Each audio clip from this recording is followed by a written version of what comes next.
IVF ద్వారా అమ్మ కావాలి అవసరం ఉంది అనుకున్న వాళ్ళకి మన Meenakshi test baby centre anniversary సందర్భంగా ఫ్లాట్ 40% డిస్కౌంట్ తోటి ఐవీఎఫ్ చేసి బేబీని ఇవ్వాలనుకుంటున్నాను. సో ఈ అవకాశాన్ని ఉపయోగించుకోండి. Hello, I'm doctor Aruna Moparthi, fertility specialist, Meenakshi test baby centre, Guntur. Meenakshi test baby centre is a place where we speak and treat everything and anything about women's health. IVF చేయించుకున్న వాళ్ళకి embryos ఎప్పుడు ట్రాన్స్ఫర్ చేయాలి అనేది కష్టంగా అనిపిస్తుంది డెసిషన్ చేయడానికి. సో దాంట్లో 2 methods ఉంటాయి అనమాట. ఫ్రెష్ ట్రాన్స్ఫర్ అంటే ఏంటంటే ఈ రోజు ఎగ్స్ తీసామనుకోండి, దాన్ని ఒక 3 days కానీ 5 days కానీ 3 days ఎంబ్రియోస్ అంటాం, 5 days అంటే బ్లాస్ట్ అంటాము. అప్పుడు వెంటనే ట్రాన్స్ఫర్ చేసేస్తాము. సెకండ్ మెథడ్ ఏంటంటే ఫ్రోజన్ ఎంబ్రియో, వాటిని ఫ్రీజ్ చేసి పెట్టేసుకుని ఎంబ్రియోస్ ని మళ్ళీ నెక్స్ట్ సైకిల్ లో పీరియడ్ వచ్చినాక గర్భసంచి లైనింగ్ తయారు చేసుకొని పెడతాం అనమాట. సో ఈ 2 మెథడ్స్ లో ఫ్రెష్ ట్రాన్స్ఫర్ కన్నా కూడా ఫ్రోజన్ ఎంబ్రియో ట్రాన్స్ఫర్ కి సక్సెస్ రేట్ బాగా ఎక్కువగా ఉంటుంది. ఎందుకంటే ఫ్రెష్ ట్రాన్స్ఫర్ లో హార్మోన్స్ అన్ని కొంచెం బాగా ఇంబ్యాలెన్స్ ఉంటాయి. అప్పుడు ఇంబ్యాలెన్స్ ఉన్న హార్మోన్స్ ఎండోమెట్రియం లోపల లేయర్ మందంగా ఎక్కువ కావాల్సిన దానికన్నా ఎక్కువ మందంగా ఉంటుంది. అప్పుడు మనం పెట్టిన ఎగ్గునది పట్టుకోలేదు. అందుకని మనం వాటిని ఫ్రీజ్ చేసి ఫ్రోజన్ ఎంబ్రియో చేస్తాం అనమాట. ఫ్రోజన్ ఎంబ్రియో ట్రాన్స్ఫర్ కి ఒక 4-5 మెథడ్స్ ఉంటాయి అనమాట గర్భసంచి తయారు చేసుకోవడానికి. నెంబర్ 1 ఏంటంటే న్యాచురల్ గా యూట్రస్ తయారు చేసుకుంటాం. సో ఇప్పుడు ఎగ్స్ ఈ మంత్ లో ఐవీఎఫ్ చేసి ఎగ్స్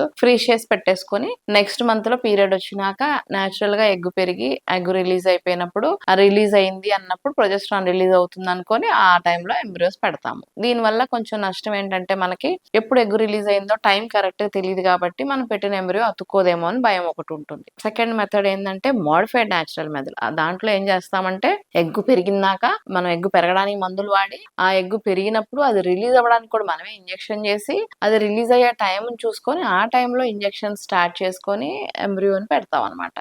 ఇది కొంచెం సక్సెస్ బానే ఉంటుంది. ఫోర్త్ మెథడ్ ఏంటంటే హెచ్ఆర్టీ సైకిల్. హార్మోన్స్ 2వ రోజు నుంచి యూట్రస్ లో ఓవులేషన్ జరగకుండా ఎగ్గే పెరగకుండా చక్కగా గర్భసంచి లైనింగ్ ఒక 15-20 రోజులు మినిమమ్ 2 weeks అన్నా ఈస్ట్రోజన్ కి గర్భసంచి లోపల పొర ఎక్స్పోజ్ అవ్వాలన్నమాట. సో ఒక 15 days to 20 days మధ్యలో ఎప్పుడు బాగా తయారైందో చూసుకొని ఆ తయారైనప్పుడు ప్రొజెస్ట్రాన్ టాబ్లెట్స్ ఇంజెక్షన్ స్టార్ట్ చేసి ఆ ఎండోమెట్రియం అంతా బేబీని పట్టుకోవడానికి సరిపోని అనువుగా తయారు చేసేసుకొని అప్పుడు ఎంబ్రియోస్ పెడతాము. హెచ్ఆర్టీ సైకిల్ అంటాము. దానికి కూడా సక్సెస్ బాగుంటుంది. మనం పెట్టింది కరెక్ట్ గా అతుక్కుంటుంది. ఇంకొక మెథడ్ ఏంటంటే డౌన్ రెగ్యులేషన్. కొంచెం బాగా గర్భసంచి పెద్దదిగా ఎడినోమయోసిస్ తోనో లేకపోతే చిన్ని ఫైబ్రాయిడ్ గడ్డలు లేకపోతే ఎండోమెట్రియోసిస్ అలాంటివి ఏమైనా ఉంటే హార్మోనల్ ఇంబ్యాలెన్స్ అంతా వచ్చి మనం పెట్టిన ఎగ్స్ పట్టుకోవని పీరియడ్ రావడానికి ముందు నెలలోనే పీరియడ్ రావడానికి ముందు 21వ రోజు మనం ఒక ఇంజెక్షన్ చేస్తాం అనమాట. జిఎన్ఆర్హెచ్ ఆగోనిస్ట్ అని. ఆ ఇంజెక్షన్ వల్ల హార్మోన్స్ అన్ని బేస్ లైన్ లోకి వచ్చేస్తాయి.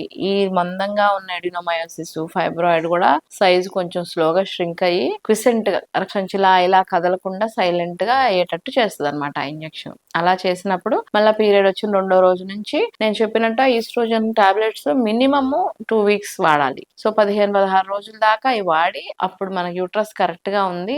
3 lines లో ఎండోమెట్రియం ఉండాలి. దానికి రక్తం సరఫరా అనేది 4 zones లో ఉంటుంది. కనీసం Zone 2 Zone 3 కన్నా రావాలంట. ఆ టైం ఆ 2 కరెక్ట్ గా ఉన్నాయి బాగున్నాయి అనుకున్నప్పుడు అప్పుడు ప్రొజెస్ట్రాన్ అనే హార్మోన్ ఇంజెక్షన్స్ స్టార్ట్ చేస్తాం. ఆ ఇంజెక్షన్స్ మన ఎంబ్రియో వయసు ఈ ఇంజెక్షన్ వయసు 2 కరెక్ట్ గా మ్యాచ్ అవ్వాలన్నమాట. ఇప్పుడు మన ఎగ్స్ 3 రోజులు ఎగ్స్ అనుకోండి, కరెక్ట్ గా 3 రోజులు ఇంజెక్షన్ చేసి 4వ రోజు ఎగ్స్ ని ట్రాన్స్ఫర్ చేస్తాం. మన ఎగ్స్ 5 రోజులు బ్లాస్ట్లు అనుకోండి, 5 రోజులు ఇంజెక్షన్ చేసి 6వ రోజు ఎగ్ ట్రాన్స్ఫర్ చేస్తాం. సో మనం చేసిన ఈ ప్రొజెస్ట్రాన్ హార్మోన్ ఈ ఎంబ్రియో వయసు 2 కరెక్ట్ గా టైం మెయింటైన్ చేయాలి. ఇక్కడ ఈ ఇంజెక్షన్స్ టైం మెయింటైన్ చేయకుండా ఎప్పుడో చెప్పారు డాక్టర్ గారు నేను మర్చిపోయాను, లేకపోతే లేట్ అయిపోయింది, హాస్పిటల్కి వచ్చే దారిలో ట్రాఫిక్ జామ్ అయింది, లేకుంటే వర్షం పడింది, ఇలాంటి రీజన్స్ తోటి హార్మోన్ టాబ్లెట్ ఇంజెక్షన్స్ లేట్ గా చేంజ్ చేసుకొని ఎగ్జాంపుల్ ఒక 2-3 అవర్స్ డిఫరెన్స్ ఉందనుకోండి, మీరు చేసుకోవాల్సిన ఇంజెక్షన్ టైము మనం ప్రొజెస్ట్రాన్ స్టార్ట్ చేసిన టైము మ్యాచ్ అవ్వలేదు అనుకోండి, మోర్ దెన్ 3-4 hours లేట్ అయిపోయింది అనుకోండి, అప్పుడు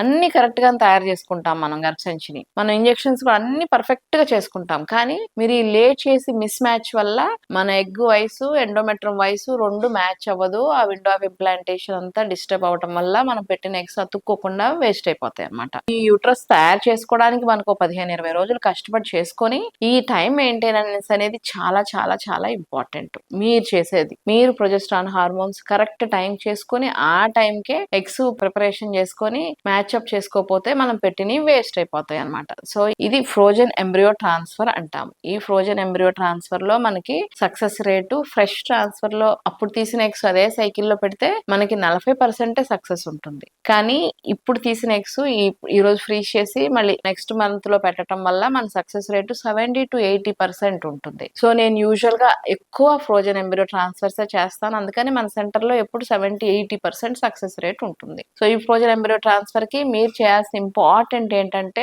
టైం మెయింటెనెన్స్. అది చేసుకోకపోతే మనకి చేసిన ప్రొసీజర్లన్నీ వేస్ట్ అయిపోతాయి అనమాట. సో ఈ ఇన్ఫర్మేషన్ మీరు చాలా జాగ్రత్తగా అర్థం చేసుకొని టైం మెయింటైన్ చేసేసుకొని ట్రీట్మెంట్ చేసుకోవటం వల్ల మీ ఐవీఎఫ్ సక్సెస్ చాలా బాగా ఉంటుంది. Okay, thank you.